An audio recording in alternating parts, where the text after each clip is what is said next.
being denied in this season and not really seeing a way around it. That's what I am going through, and that's what I am experiencing, and it's really, really, really painful. But before we get all into the nitty gritty, I want to jump into a segment that I am now calling, Well, That Was Random. And this segment is entitled, Well, That Was Random, because throughout the week, I'm always thinking of things that I want to share, but I cannot figure out how to fit them into a jams my Glock or grinds my gears segment. Because sometimes I'm just thinking weird, random things, like my random thought last week about the Air Force and the Coast Guard. And this week, I'm wondering, and it's actually more of a question, random question, what is your favorite diss song of all time? And I'm talking of all time. Maybe it's Roman's Revenge by Nicki Minaj. And fun fact, maybe it's not even that funny, but the opening line is, I am not Jasmine, I am Aladdin. But being the dork that I am, I used to always say, I am Jasmine, I'm not Aladdin. So I just, the more you know. Maybe your favorite diss track is Moment for Self-Interruption. Is diss track, is that even what people are saying? Like diss? Maybe I need to leave out the track, because when's the last time we actually called something a track? Anyway, is your favorite diss song? Maybe it's Ether. Maybe your favorite diss song is Hit 'Em Up. Now, Hit 'Em Up is probably top 5 for me. I love that song to no end. Maybe it's F the Police, NWA, or Lil Boosie. I don't know, but let me tell you my favorite diss track of all time. Goes hard for absolutely no reason at all. And it's You're a Mean One, Mr. Grinch. Every year I am taken aback by how hard this dude goes in on Mr. Grinch. Calls this man an eel, a bad banana with a greasy black peel. Your heart is an empty hole, your brain is full of spiders. I wouldn't touch you with a 39.5 foot pole, because 39 inches wasn't enough. You needed to add that half. Then he went on and talked about his smile, talking about you got termites in your smile. You are like a seasick crocodile, and given the choice between you and the seasick crocodile, I take the seasick crocodile. You foul. You a nasty, wasty skunk? Your heart is full of unwashed socks. Your soul is full of gunk. The 3 words that best describe you are as follows, and I quote, stink, stank, stunk. You are a rotter. You're the king of sinful sots. You're a dead tomato splotched with moldy purple spots. Your soul is an appalling dump heap overflowing with the most disgraceful assortment of deplorable rubbish imaginable, mangled up and tangled up in knots. You nauseate me with a nauseous super nos. You're a crooked jerky jockey and drive a crooked horse. The horse catching strays. You're a 3-decker sauerkraut and toadstool sandwich with arsenic sauce.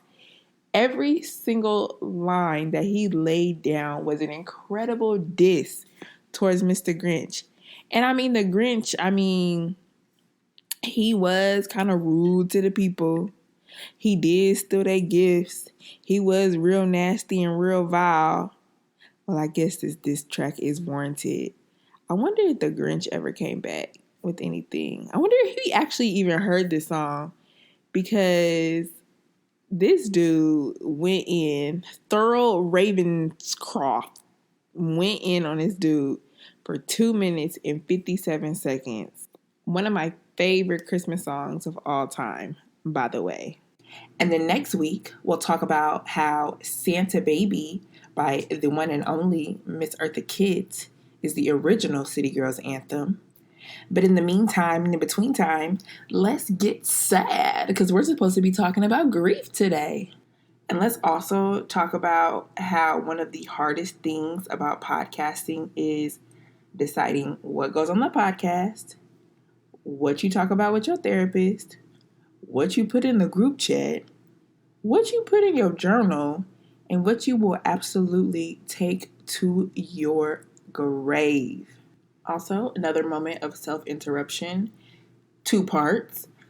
Part A, at what point did we stop calling diaries diaries and started calling them journals? And why is diary a feminine, girly term, but guys always had journals?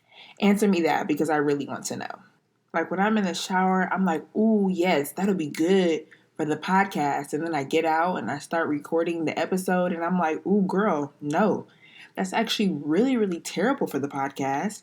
This podcast is supposed to be therapeutic, not therapy. You need to reel it in and work that out before you get on the mic and start spilling your guts. That issue can only be handled by a trained professional. But I've been dealing with this complex emotion that is known as grief for quite some time. And the most shocking blow happened about a week ago when I received an email that I wasn't going to advance to the next opportunity. And normally a rejection email, it might sting a little because, again, nobody wants to be rejected. But this email felt like it has so much weighing on it. I began envisioning my life with this opportunity in my life. And when I got the rejection email, it felt like the air was sucked out of the room. And I had never experienced that before. I had heard people talking about it. It felt like all of the air was sucked out of the room. And my knees went weak and I just started bawling. Like I had never experienced anything like that. I was overcome by so much disappointment, so much grief in that moment. Like I was disoriented. The room started spinning. I couldn't hear temporarily. My vision was blurry. All of these physiological responses happened. And again, it wasn't so much about the rejection email, but what the rejection symbolized and represented to me and for my life and for my families. And it's funny because as a mother, in that moment, I was cooking dinner and I thought to myself, okay, do I hide this emotion, go in the bathroom, cry for 5 minutes, tell my son I'm going to the bathroom, I'll be right back, clean myself up, and then come back out and finish dinner? Or do I just feel my emotions? And as I have mentioned on previous episodes, I am in a space and in a season where I am feeling all of my emotions when it is safe and appropriate to do so. I was home, I felt safe, and it felt appropriate. And so I just sat there and I cried and I cried and I cried. And my son actually came up to me and he's like rubbing my back and he's like, Mommy, what's wrong? I told him I'm just really, really, really sad. And at first I didn't give him the full story of what was wrong. I just said, I'm really, really sad. I just got some really sad news. And he just like rubbed my back and he's like, it's okay, Mom. It'll be okay. Let's just take some deep breaths. And in that moment, I felt so conflicted because I wanted to smile and hug him as he was comforting me. And I know it's not his job as a child to comfort me, but in that moment, I felt like a proud mom because he was demonstrating to me what I show him and demonstrate to him when he's feeling upset and uncomfortable. And he gave that back to me. But make no mistake, in true 5-year-old fashion, he was like, Mom, can you peel my orange for me? Or something really like a request that only a 5-year-old would make at that particular time. He asked me to, I don't know, get him something to eat or open something or do something for me. And he was genuinely concerned because I don't cry a whole lot. And then I do prefer to cry by myself. And then I'll share why I'm sad with people, but I prefer to release and express that emotion by myself. So he doesn't see me cry that often, and I don't cry tears of sadness that often, but in that moment I felt like it was really important for me to just express, and also for him to see me express sadness like that. And child, I forgot what I was gonna say. But anyway, I was real sad. Name of this podcast needs to be that ADD podcast, because I go on these tangents and I forget what I be talking about, and it's only by the grace of God that it brings me back to my original point. But I guess the original point of this episode was and is grief. And over these past few months, I have definitely felt the five stages of grief: denial, anger, bargaining, depression, and acceptance. And actually, I haven't experienced depression, and I'm really thankful for that, because I have experienced depression, and I thought I was entering a depressive state, but I was really, really just sad and frustrated and overwhelmed. Depression is nowhere that I want to be, because it's so hard for me to come out of it, and you just never know how long you're going to be in it. It's like you're in this room and the curtains are closed, and I realize that this is not what depression is for everybody, but less of what it is physically, but internally, that is a good descriptor of depression for me. It feels like being in a dark room with the curtains drawn and you're in the bed, and maybe it's sunny outside, maybe it's gloomy, but it's a cloudy day that never ends, and you don't know how long the day is supposed to end, or how long the day is going to be, and when the day is going to end. And that is how I have experienced depression. And so I'm thankful that I haven't experienced the depressive part of grief. Maybe I'll be lucky and I'll be able to skip over that part and I'll just jump straight to acceptance. But as for now, I'm just really, really glad that I haven't experienced depression as it relates to this ongoing cycle of grief. And I know this is probably the third time that I have mentioned this, but I feel I'm in a really good place right now, mentally and emotionally, overall, holistically, right? But it's because I have been feeling my feelings instead of trying to suppress them. So shout out to therapy once again. I just read this section in Jada Pinkett Smith's most recent book, and she was talking about how Willow is a very expressive person, and she just goes through all of her emotions and feels all of the rawness of it. And I feel like that's what I've been doing over these past probably about a year now. And I really think that it has helped. Oh gosh, it's so uncomfortable when it's bad and when it's low and when I'm down. But when I'm up and when I'm excited and when things are good, it feels really, really good to be able to feel that too. Because on the high and on the happy end, I would downplay that as well. I would never show like how really excited I was about an opportunity unless it was just like huge and undeniably great and awesome and amazing. Even if I really felt really excited, I wouldn't necessarily fully express.